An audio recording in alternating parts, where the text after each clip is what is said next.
Assalamualaikum warahmatullahi wabarakatuh.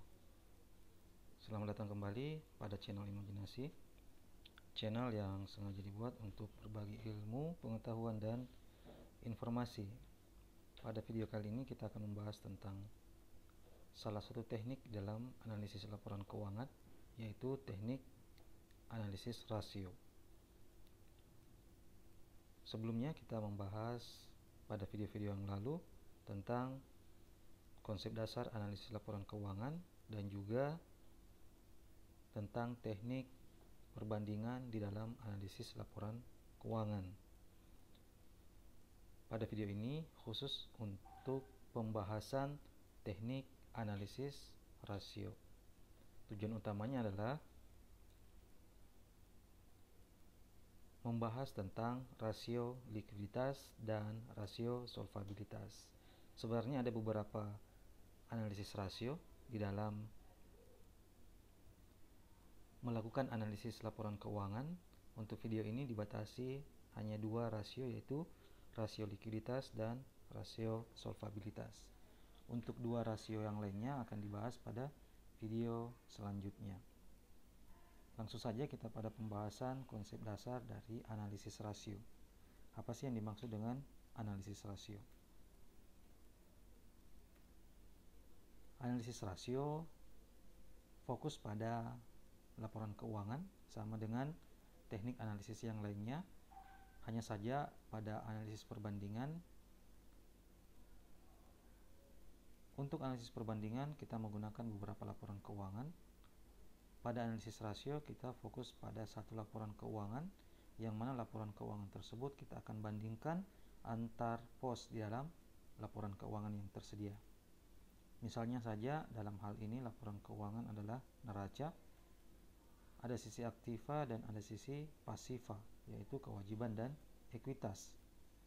Nah, pada sisi aktiva ada pos aktiva lancar dan pos aktiva tetap, serta ada pos total aktiva. Pada sisi pasiva ada pos kewajiban lancar, pos kewajiban jangka panjang, pos ekuitas, dan pos total kewajiban dan ekuitas. Nah, untuk laporan keuangan fokus rugi laba, di situ ada pos penjualan, harga pokok produksi, dan laba kotor, serta biaya-biaya dan pajak yang ada di dalam laporan. Dan terakhir adalah laporan ada pos laba bersih. Nah, masing-masing pos ini yang kemudian diperbandingkan dengan bentuk rasio. Untuk sisi neraca khusus aktiva, di sini yang diperbandingkan adalah pos-pos dalam aktiva dan pos yang ada dalam kewajiban serta ekuitas. Nah, inilah yang kemudian diperbandingkan antara satu pos dengan pos yang lainnya. Hanya saja pos yang dimaksud adalah pos-pos yang memiliki hubungan yang relevan antara satu pos dengan pos yang lainnya. Sama halnya untuk rugi laba. Di rugi laba juga menghubungkan antar pos di dalam masing-masing pos yang tersedia pada laporan rugi laba. Nah, ada beberapa definisi dalam analisis rasio. Menurut Harahap, analisis rasio adalah angka yang diperoleh dari hasil perbandingan dari satu pos laporan keuangan dengan pos lainnya yang mempunyai hubungan relevan dan signifikan. Jadi di sini ada perbandingan antara pos yang satu dengan pos yang lain, tetapi asumsinya dia punya hubungan yang relevan serta signifikan.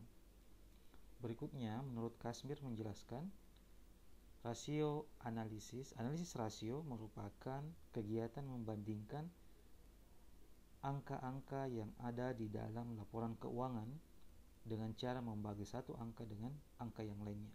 Jadi secara sistematis dan matematis, analisis rasio adalah membandingkan angka yang satu dengan angka yang lainnya dengan cara membagi angka-angka tersebut satu dengan yang lainnya. Sehingga kesimpulannya bahwa Analisis rasio keuangan merupakan perbandingan angka-angka pada pos laporan keuangan yang saling berhubungan dan menunjukkan makna sendiri dari hasil perbandingan tersebut.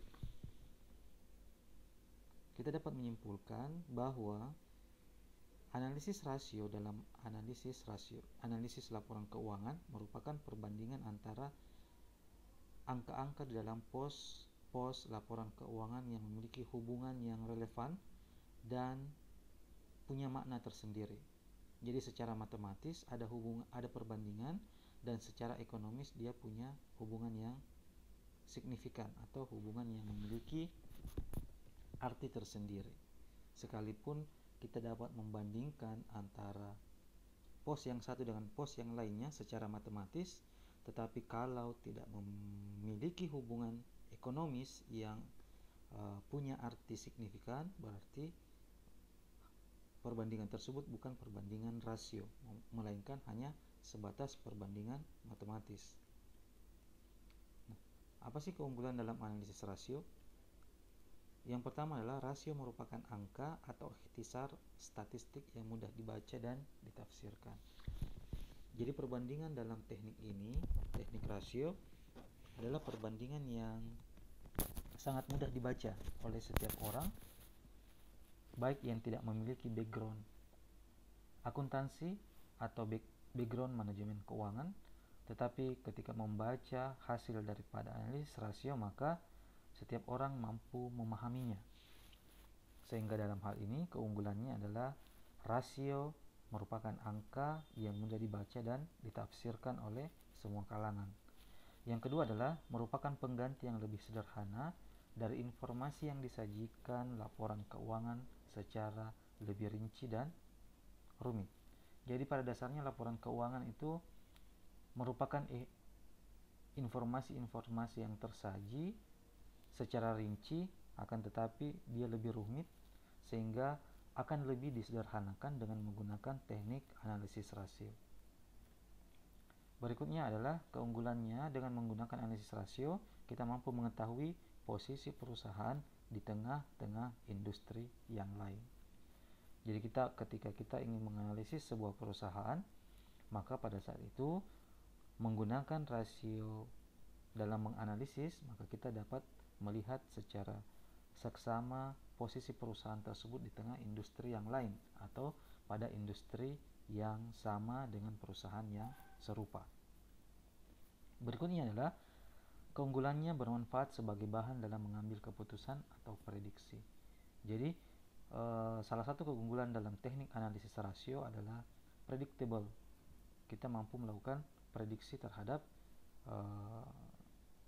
kondisi keuangan dalam laporan keuangan perusahaan yang tersaji.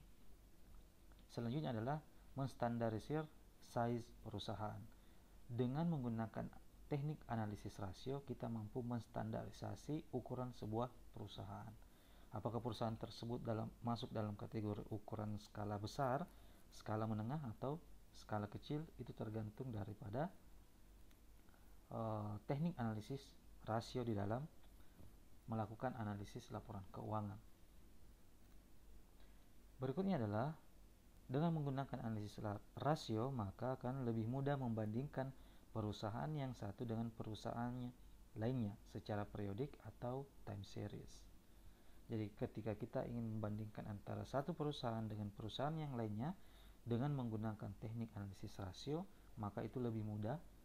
Kenapa? Karena data tersebut akan tersaji secara periodik atau time series dan akan lebih mudah dibaca atau ditafsirkan. Terakhir adalah dengan menggunakan analisis rasio, kita akan melihat secara mudah tren perusahaan atau kecenderungan perusahaan serta prediksi di masa yang akan datang. Itulah keunggulan-keunggulan dengan menggunakan teknik analisis rasio.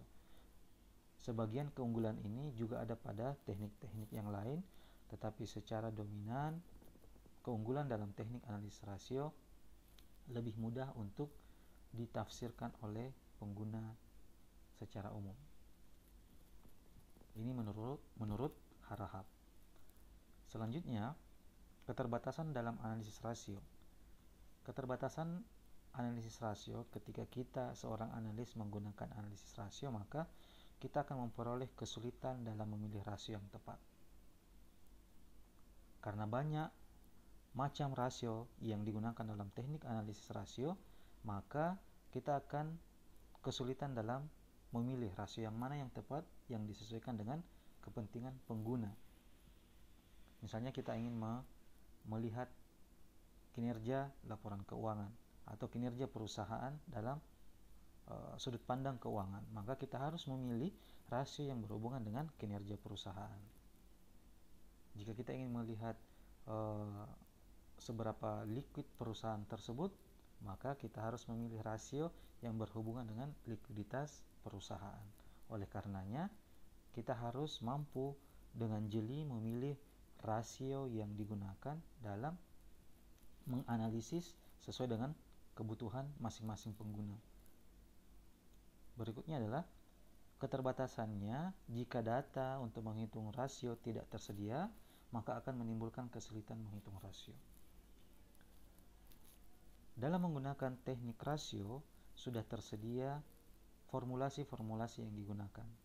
Sudah tersedia secara paten formulasi-formulasi yang digunakan dalam menghitung masing-masing rasio.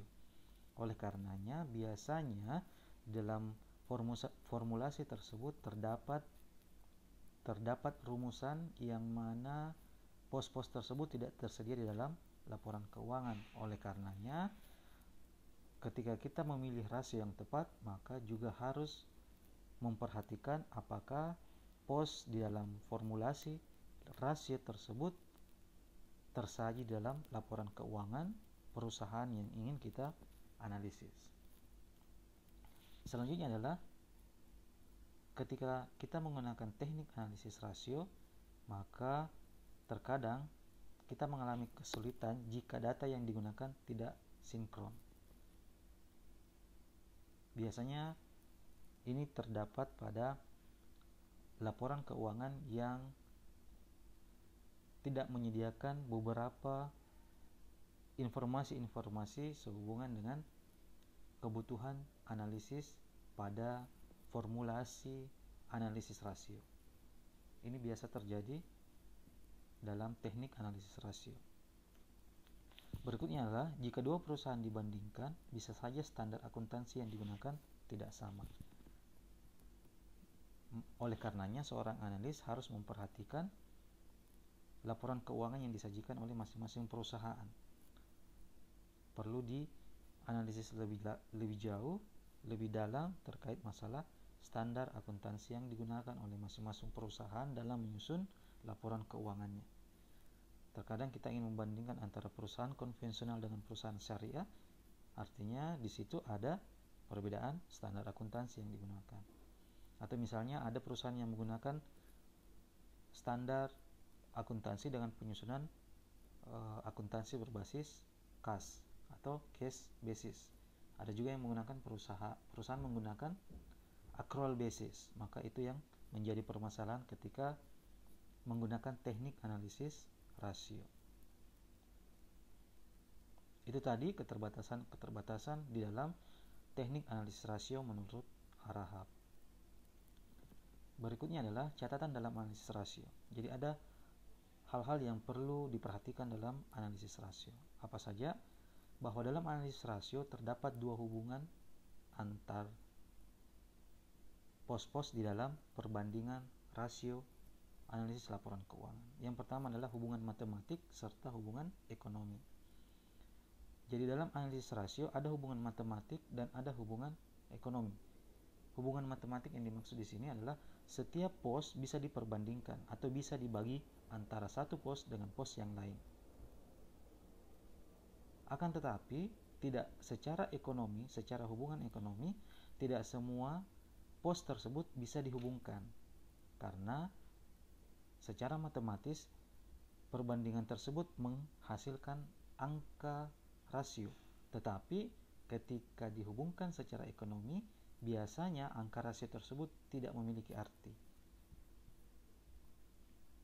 Sebagai contoh misalnya, ketika kita menghubungkan antara pos setara kas kas dan setara kas dibandingkan dengan pos penjualan di rugi laba.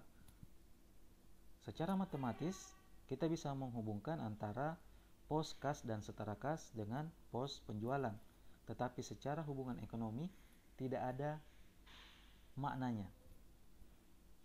Oleh karenanya, kita harus mencari pos-pos yang memiliki hubungan matematis dan juga harus memiliki hubungan ekonomi.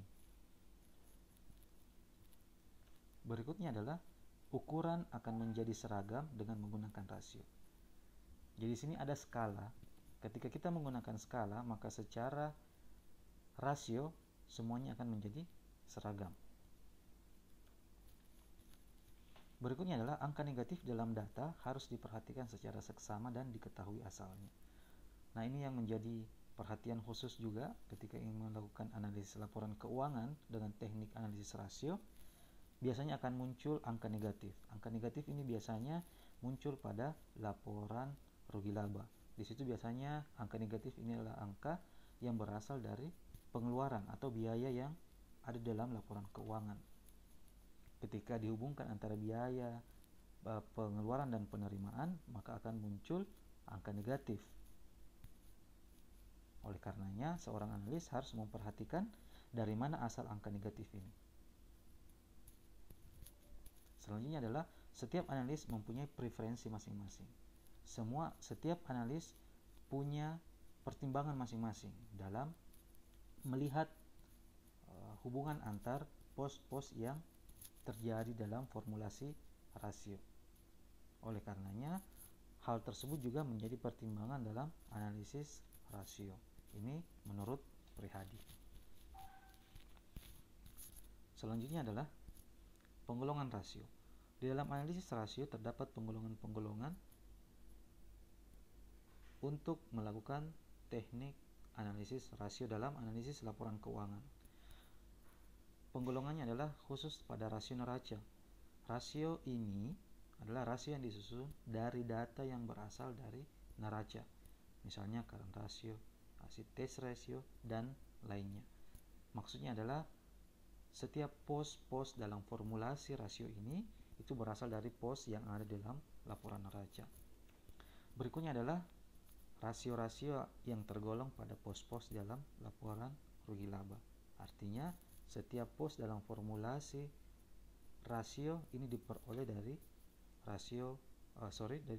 dari laporan rugi laba. Selanjutnya adalah mix, rasio-rasio antar laporan.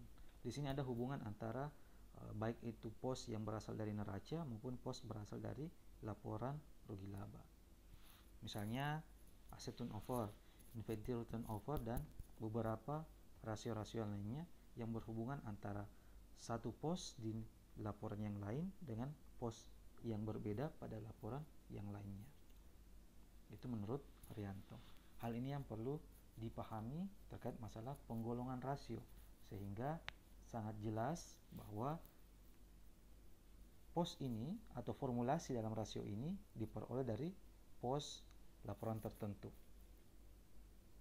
sehingga memudahkan kita untuk melakukan teknik analisis rasio pada laporan keuangan. Kita masuk pada salah satu rasio dalam teknik rasio, analisis rasio laporan keuangan. Yang pertama adalah rasio likuiditas. Jadi ada salah satu istilah dalam teknik analisis rasio yaitu rasio likuiditas. Apa yang dimaksud dengan rasio likuiditas? Jadi pada dasarnya perusahaan itu punya kewajiban. Jadi perusahaan berdiri tidak serta-merta menggunakan modal sendiri. Perusahaan itu juga menggunakan modal yang berasal dari luar perusahaan atau yang berasal dari luar pemilik perusahaan. Ini yang disebut dengan kewajiban, atau dalam bahasa sehari-harinya perusahaan juga punya hutang. Selain daripada modal pemilik atau ekuitas, juga ada hutang yang dimiliki oleh perusahaan yang dalam bahasa accountingnya, bahasa akuntansinya adalah kewajiban atau liabilities. Nah, perusahaan punya kewajiban, perusahaan punya hutang. Hutang ini terbagi, ada kewajiban jangka pendek atau hutang jangka pendek, dan ada hutang jangka panjang. Atau biasa dalam istilah yang berbeda ada hutang lancar, kewajiban lancar, atau kewajiban jangka panjang. Nah, kewajiban jangka pendek inilah atau kewajiban lancar ini yang kemudian ingin dilihat seberapa mampu perusahaan tersebut mampu menyelesaikan kewajiban jangka pendeknya atau kewajiban lancarnya. Apakah perusahaan mampu melunasi kewajiban lancarnya atau tidak? Itu yang disebut dengan likuiditas. Seberapa liquid perusahaan ini dalam menyelesaikan masalah hutang lancarnya. Ini yang disebut dengan liquid. Apakah perusahaan itu liquid atau tidak liquid? Itu berhubungan dengan kemampuan perusahaan dalam melunasi kewajiban lancar atau kewajiban jangka pendeknya. Ini yang disebut dengan rasio likuiditas. Nah, kewajiban jangka pendek ini ada hutang dari kreditur atau gaji karyawan. Ini salah satu contoh dari kewajiban jangka pendek. Nah, bagaimana mengukur rasio likuiditas? Bagaimana mengukur kemampuan perusahaan dalam menyelesaikan kewajiban jangka pendeknya? Kita menggunakan salah satunya adalah current ratio atau rasio lancar. Apa tujuan daripada rasio ini adalah untuk mengukur sampai seberapa jauh aset lancar atau aktiva lancar perusahaan mampu melunasi kewajiban jangka pendeknya. Jadi rasio ini ingin melihat apakah aset lancar yang dimiliki perusahaan mampu melunasi kewajiban jangka pendeknya. Bagaimana rumusnya? Bagaimana formulasinya? Ini formulasi yang digunakan. Current ratio sama dengan aset lancar dibagi dengan kewajiban lancar.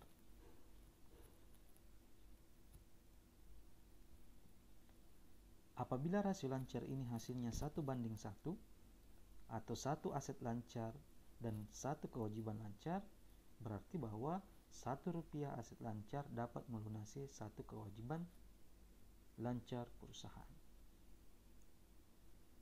Jadi satu aset perusahaan mampu membayar satu hutang lancar perusahaan.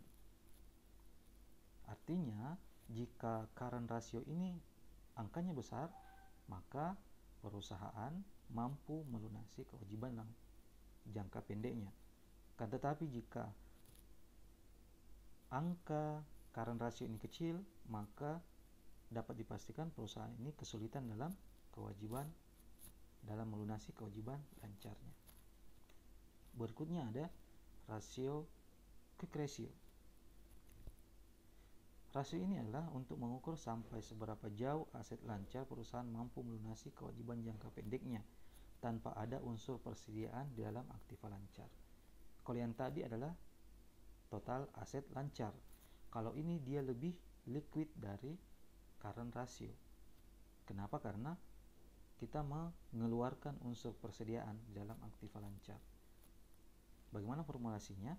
Quick ratio sama dengan aset lancar dikurang persediaan ditambah prepaid expenses dibagi dengan kewajiban lancar. Persediaan dan prepaid expenses inilah yang sengaja dikeluarkan agar diperoleh hasil yang lebih liquid daripada current ratio. Karena terkadang persediaan dan prepaid expenses ini tidak cukup liquid ketika perusahaan membutuhkan dana dalam menyelesaikan kewajiban lancarnya. Persediaan membutuhkan waktu untuk diolah atau dijual ketika membutuhkan dana untuk menyelesaikan kewajiban lancarnya. Apabila rasio lancar ini hasilnya 1:1, berarti satu aset lancar dapat melunasi satu kewajiban lancar. Dengan asumsi bahwa persediaan dan prepaid expenses-nya dikeluarkan dalam formulasi quick ratio. Selanjutnya, rasio likuiditas ada cash to current asset ratio. Rasio ini untuk menunjukkan seberapa liquid aset lancar yang dimiliki oleh perusahaan. Ini lebih liquid lagi dari quick ratio. Kenapa? Karena pos yang digunakan adalah pos kas dan setara kas yang dibandingkan dengan aset lancar. Berapa sih proporsi kas dan setara kas di dalam aset lancar yang dimiliki oleh perusahaan? Semakin tinggi kas dibandingkan total aset lancar, berarti semakin banyak porsi dana kas yang tersedia untuk membayar kewajiban. Artinya, ketika cash to current ratio ini tinggi, secara otomatis kita dapat menyimpulkan bahwa di dalam perusahaan tersebut banyak kas dan setara kas yang dipegang oleh perusahaan dibandingkan dengan aset lancar yang dimiliki oleh perusahaan. Selanjutnya ada cash to current debt ratio. Rasio ini menunjukkan porsi kas yang dimiliki perusahaan untuk menutupi hutang lancarnya. Formulasinya adalah kas dan setara kas dibagi dengan kewajiban lancarnya. Jadi, kas yang dimiliki oleh perusahaan mampu menutupi kewajiban lancar perusahaan. Selanjutnya adalah current asset to total asset ratio. Rasio ini untuk menunjukkan porsi aktiva lancar atas total aktivanya. Jadi, berapa porsi aktiva lancar yang dimiliki perusahaan terhadap total aktiva perusahaan. Formulasinya adalah aktiva lancar dibagi dengan total aktiva. Kalau nilai current asset to total asset ini tinggi, artinya aktiva lancar memiliki porsi yang besar dalam total aktiva lancar. Berikutnya adalah current asset to total debt ratio. Rasio ini menunjukkan porsi aktiva lancar atas total kewajiban perusahaan. Formulasinya adalah aktiva lancar dibagi dengan total kewajiban. Di sini bisa dilihat bahwa perbandingan ini membandingkan antara aktiva lancar yang dimiliki oleh perusahaan dengan total kewajibannya. Selanjutnya adalah rasio solvabilitas. Kalau yang tadi rasio likuiditas, kemampuan perusahaan dalam menyelesaikan kewajiban jangka pendek. Untuk solvabilitas tetap pada fokus kita menyelesaikan kewajiban. Hanya saja kewajiban yang dimaksud di sini adalah kewajiban jangka panjang. Kalau likuiditas adalah kewajiban jangka pendek, solvabilitas adalah kewajiban jangka panjang. Seberapa mampu perusahaan menyelesaikan kewajiban jangka panjangnya, maka kita bisa melihat dari sisi rasio solvabilitas perusahaan. Ini yang akan dilunasi. Jadi solvabilitas merupakan kemampuan perusahaan dalam menyelesaikan kewajiban jangka panjangnya apabila perusahaan tersebut dilikuidasi atau apabila perusahaan tersebut mengalami kebangkrutan. Apa saja rasio solvabilitas yang digunakan? Salah satunya adalah debt to equity atau biasa disingkat dengan DER, debt to equity ratio. Angka ini menggambarkan sampai sejauh mana modal pemilik dapat menyelesaikan hutang-hutang pihak luar perusahaan. Formulasinya adalah debt to equity sama dengan total kewajiban dibagi dengan total ekuitas. Untuk keamanan pihak kreditor, semakin kecil angka ini, maka semakin baik karena modal pemilik dapat menutupi hutang yang diberikan oleh kreditor.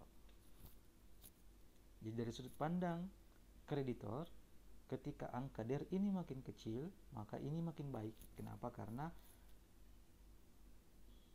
kredit yang diberikan atau hutang yang diberikan kepada perusahaan itu mampu ditutupi oleh modal pemilik perusahaan. Jadi kreditur tidak segan untuk memberikan pinjaman karena mereka yakin bahwa pemilik memiliki modal yang besar untuk membayar kewajiban perusahaan ketika perusahaan tersebut sewaktu-waktu dilikuidasi. Itu debt to equity ratio.